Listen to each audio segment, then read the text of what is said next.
leiskim tame pabūti. Labai dažnai supyku, oi, nepyk. Ten kas nors ar ne, guodžia, arba ten verki, oi, tik neverk, žiūrėk, gal tu nori saldainį, gal tu nori kavos, gal einam pasivaikščioti. Ne. Jei mes neleisim savo išbūti va tą momentą, tai yra nepriėmimas. Jeigu mes kišim vaikui saldainį, kad jis tai verkia, jis tada verks tam, kad gautų saldainį. Ir gyvenime ką jis išmoks? Nerodyt ašarų, uždaryt širdį.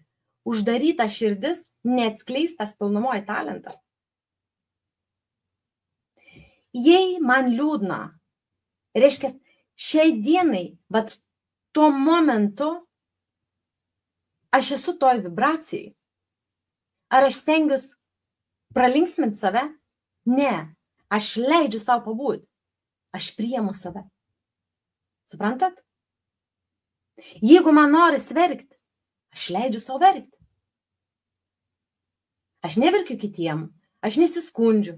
Bet jie yra, suprantat, mus išmokinė yra pastoviai pabėgti nuo savo tų jausmų. Nereikia bėgti. Ir jeigu jūs einat į gylį, į savo gylį, jūs pajaučiat, nu, vat man taip vat jaučiasi, leiskit savo pabūti. Visa ta energija yra paduodama išsigydymui pastoviai.